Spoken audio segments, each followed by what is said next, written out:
All right, now over to our Giants check-in with the Dallas Cowboys, and none other than the very special guest, Calvin Watkins of the Dallas Morning News. And Calvin, I have to say, looking at these videos of yours of electric bikes and dance parties on the beach in Oxnard, California, I mean, is this just one big party at Cowboys camp? What's going on here? It's one big party. This is what you do when you come to Southern California. You cover football. You have a few cocktails. You go to the beach, eat seafood all day. This is perfect. Cowboys are the best in the business of what they do. I don't know why nobody else is doing this other than the Cowboys. Man, who's got it better than you? I love it. Love it. So Giants Cowboys September 14th, week 2. So very important start for the season. The Giants have back-to-back NFC East games against the Commanders and Cowboys. And funnily enough, there are 2 premier players on these teams holding in or holding out right now in McLaurin in Washington. But then in Dallas, obviously the highest profile one, Micah Parsons, who is there with you at these practices, but not practicing and has requested a trade. So my question to you is, Calvin, can you please tell us, where does this stand? Is this going to get done soon? Is there a chance? Do Giants fans have hope that the Giants can go down there to Arlington, Texas, and Parsons won't be on the field that day? I think they will get this deal done. It won't be today or tomorrow or next week, but it will get done at some point in late August. I don't believe the Cowboys will trade Micah Parsons. As Jerry Jones said, he believes this trade request is a negotiating ploy, and he's right, because if I request to be traded, I'm not showing up to work the next day. I mean, that's just me. Call me crazy, but, hey, if I don't want to be somewhere, I'm not going to be there, right? So Micah is here, and if Micah wasn't here, then you could probably say, oh, maybe we should do something with this. Since the trade request, the Cowboys have not talked to his agent, David Mugoletta, or even to Micah Parsons himself. So this is where we are. Now, when I say they haven't talked to him, meaning Jerry Jones has not talked to Micah Parsons. Micah is fully engaged with his teammates in practice. He's talking to the coaches and everybody. They had a joint scrimmage here the other day here in Oxnard, and he was talking to the Rams players, Andrew Whitworth, he's very close to. So Micah is fully engaged other than getting his money. Is there, from your perspective, do you guys partially expect it to get done just because of how it seems like that's the way the Cowboys do this? Like CeeDee Lamb, Dak Prescott, it seems like Jerry likes to drag it out and try to leverage it, but then in the end, the player gets his payday. So does it not feel like there's too much of a threat because of so much precedent beforehand with some of these other situations? Yeah, for whatever reason, his star players, the players that will command the largest chunk of the salary cap, it takes a while. Dak Prescott got his contract extension week 1 of the season, like the morning of the opener in Cleveland. And that morning he gets a call from Todd France, his agent, and says, we got a deal, right? CeeDee Lamb got his deal. Now, he held out like 2 years ago, and he got his late in August. Zach Martin, who was under contract and he wanted a raise, he asked for more money and he held out, but they came to terms and he didn't show up until late August. So this is par for the course. Now, in the Cowboys' defense, Jake Ferguson, who is their starting tight end, they signed into a 4-year contract extension about 2 weeks ago. Tre'Von Diggs, who's their star cornerback, he didn't have to hold out. They gave him his money. He got his contract early. So there are instances where the Cowboys will take care of their top people early. It just so happens that when it comes to the money that's at the top of the salary cap, it takes a little bit longer. Last question on Micah. Do you think there's a chance? So obviously you said you think it's going to get done. Yeah. Is there a chance he takes this to the next level and does leave and walk out the door? Do you get any kind of feeling of that? Or just based on how he's still there, even through the trade request, do you feel like even though he's trying to leverage it and negotiate, he really doesn't want to take it all the way nuclear there? Well, he said, I want to leave. I don't want to be here, but he's still here, right? So you only take a man at his word, but then you also see what his actions are. I think it'd be very difficult for him to lose some game checks, and that's what this comes down to, right? So if he doesn't if they don't work this out, and then the opener is in Philadelphia on a Thursday night, September 4th, I believe. Hmm. If he's not in PA, because he is from Harrisburg, Pennsylvania, if he's not there that night, he's losing a game check. And then that's when you go nuclear. Now, Jerry Jones has repeatedly said, hey, you know what? Emmitt Smith held out for the first 2 games of the 1993 season, and we were coming off a Super Bowl. We went 0-2, he got his money, and then he came back. So Jerry is used to this, but I just can't envision Micah Parsons missing a game check. But he wouldn't be the first guy to do that. Right. No, true. All right. You mentioned that there are joint practices that you guys have been watching, some joint practices out there against the Rams.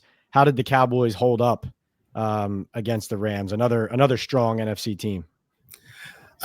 Defensively, they got no turnovers, which upset some of the defensive coaches and the players themselves. They did not stop the run at all. They struggled in the passing and pass coverage. Devontae Adams and he was all over the place. They really took it to him.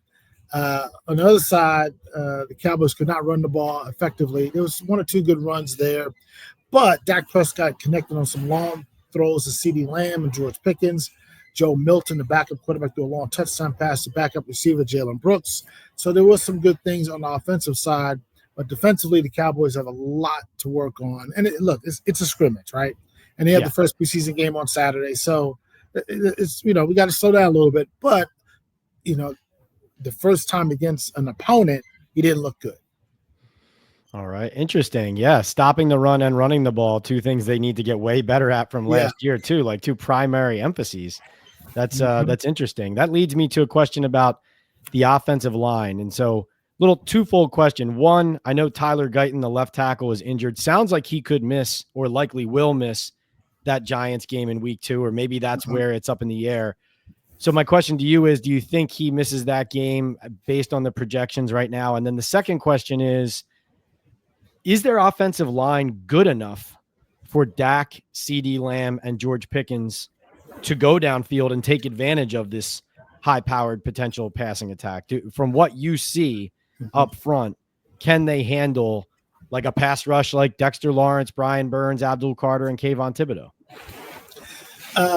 First, let's go to Guyton. There's a possibility it's 50-50 if he plays in week 2 against the Giants. Now, he would need at least a week of practices. They say it's a 4 to 6 week injury. He's got a fractured bone and a sprained knee. 4 to 6 weeks, so it'll be close. I would think week 3 might be a little bit more realistic. That's a road game at Chicago on the grass. That might be a little bit better for him to come back on. So week 2 against the Giants, 50-50. As far as offensive line, it's a young group. They got a first-round pick, Tyler Booker. He's the right guard. We'll figure out how that's going to go.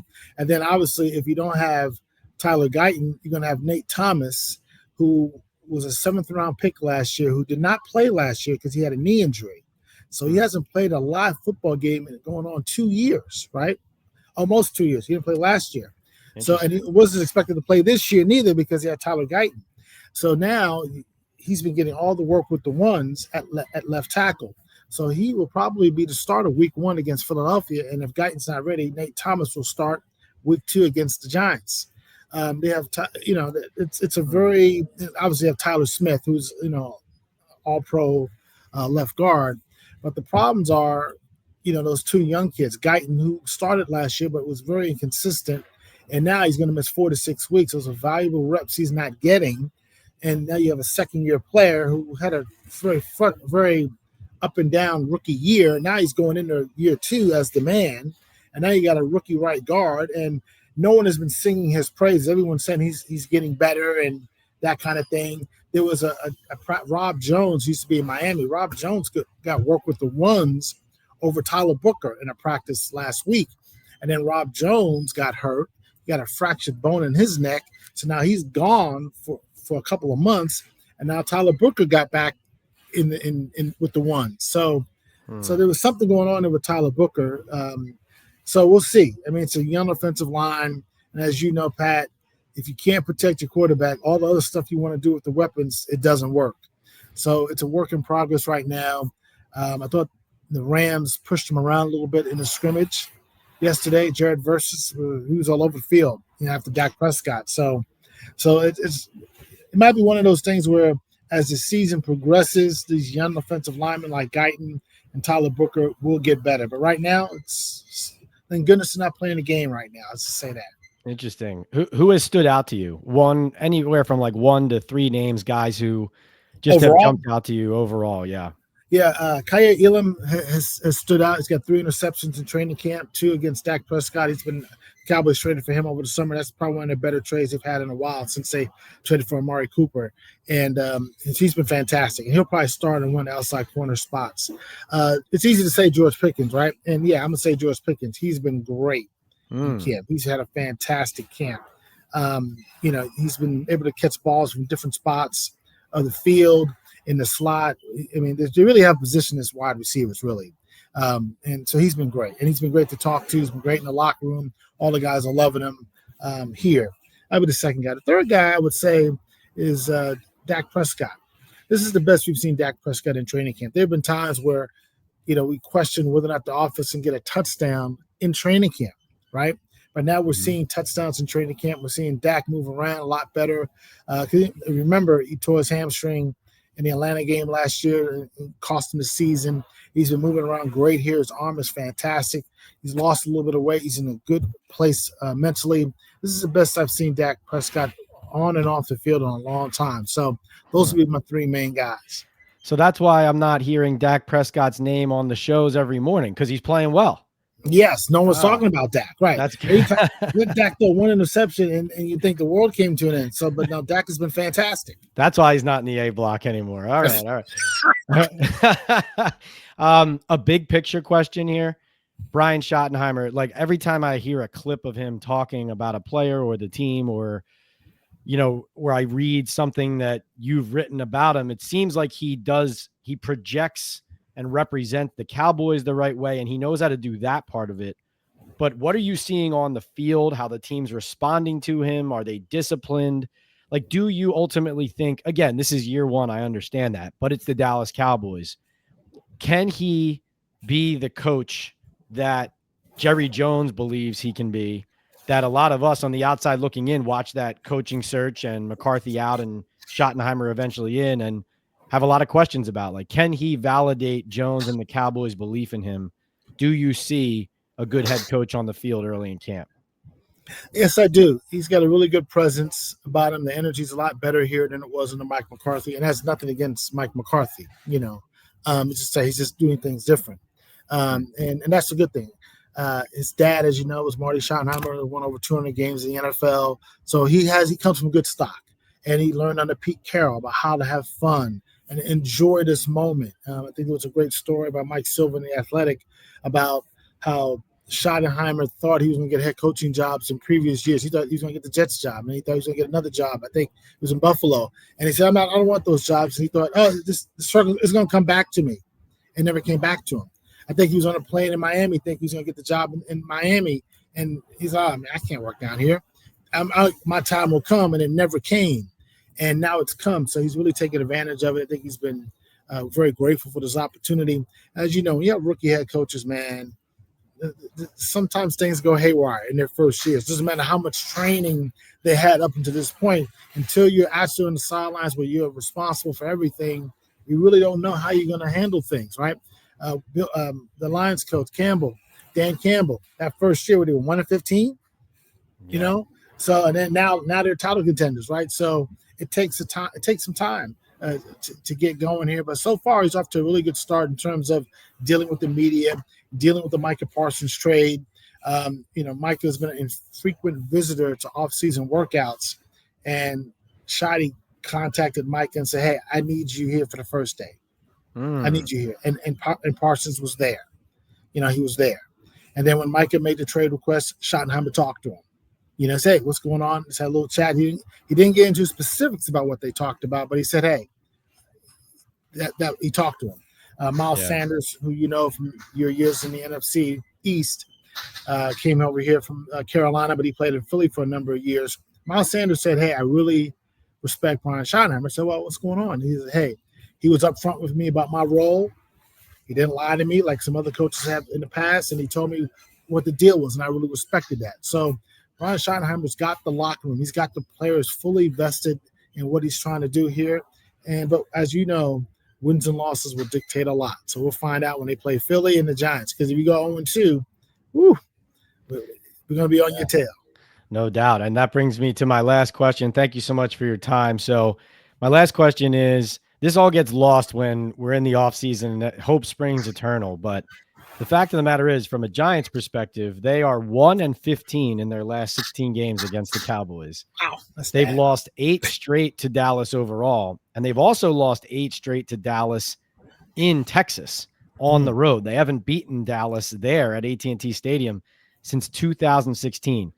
I'm not asking you to predict the game today, but what I am asking is, do you think Dallas is vulnerable to the Giants snapping that streak in week 2 this season? Because from my vantage point, although I don't have incredibly high hopes for the Giants, it does appear to be an offensive line that maybe a good pass rush gets after.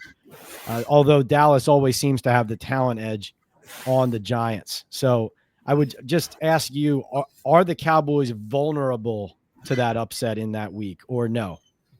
No, they're definitely they're vulnerable to that just because there are questions about the offensive line. There are questions about the defensive line. There's questions about the run game. There's questions about the depth at corner. I think Deron Bland and Kyer Elam are your starting corners, but I'm not sure if they found a nickel corner. It might be Keon Hall, who's a undrafted kid from North Texas. So they got some issues there. So, yeah, they're vulnerable. But I would say the Cowboys have Dak Prescott, CeeDee Lamb, and George Pickens to help them out. And then if they can get this contract thing settled, they got probably the best pass rusher on the field that particular day in Micah Parsons. So, and then, Donovan Izraku, kid they drafted in the second round from Boston College. They've been raving about him. So, and he's had a really good camp as well. So, yes, I don't think it's a 2-touchdown spread here, but it might. And I think the Giants will be better. I just think they'll be better. I like the quarterback. I like Russell Wilson. I think they'll be better. However, the Cowboys should win that game in week 2. I forgot to ask about where exactly does Tre'Von Diggs stand as far as like projected to return or ramp up? It's a good question. Mr. Diggs might come back in the middle of September. He could start the season on the PUP, and as you know, when you're on the PUP, you're out for the first 4 games, right? Right. So, but I think Diggs is targeting week 3. It'll be Chicago. He thinks the middle of September he'll be ready to go. So there's going to be some roster gymnastics, as Bill Parcells used to say, because when you're trying to get the 53 together, you're trying to say, okay, I got to put this guy on the PUP so he doesn't count on the 53, and then or put this guy on IR at the start of the year so he's gone for 4 weeks, and all this kind of might have to cut someone, get him through waivers, then we can get him on a practice squad. All these kinds of things you're trying to do, so they'll figure it out. But I think Diggs, he's trying to come back. He looks pretty good, by the way. He's been moving around, hasn't done individual work or anything like that. But maybe mid-September, that's where he's targeting. Remember last year when he tore his ACL, well, 2 years ago when he tore his ACL, he didn't miss the start of the season. He came back right on time. And Diggs would say, hey, I came back a month sooner than what they projected. So he's healing pretty good. Interesting. Yeah, that popped up in my head as you mentioned the starting corners and left him out because I forgot about this. But as I was looking at the roster here and thinking about it, last year, as great as Malik Neighbors was, the one game where somebody completely shut him down was that game in New Jersey against the Cowboys where he went up against Diggs. Man on man, and Diggs he owned him, and then Neighbors ended up leaving the game early, getting injured on a play where Diggs forced an incompletion. Right? Yeah, he basically like planted him on the sideline there.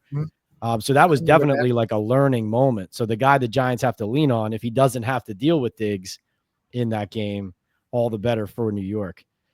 Calvin, you're the best. Thanks so much for giving me your time. He is Calvin Watkins, the one and only, from the Dallas Morning News in beautiful Oxnard, California. I think he's working.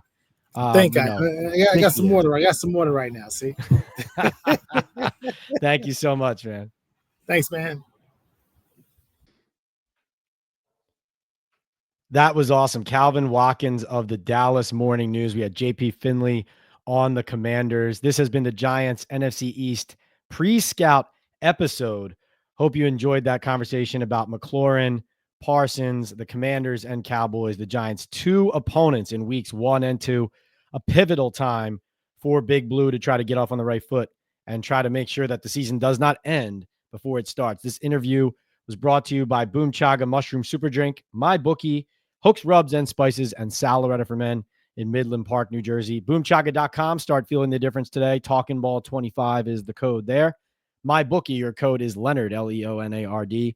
Great place to bet everything, especially WWE, UFC, and of course, NFL. Plenty of games that they have that a lot of sports books do not, from the money bag to partner picks, daily bet boosts, everything right there at your fingertips. Hooks, Rubs, and Spices, of course, new to our sponsorship and our channel. We're very grateful to Jared, who is a diehard Giants fan, originally hails from Houston, Texas. Whether you're home gating or hosting the Giants crew in the lot, Hooks, Rubs, and Spices gives your grill serious flavor with their bold seasoning lineup. It's Talkin Ball is the code at hooksrub.com for 15% off.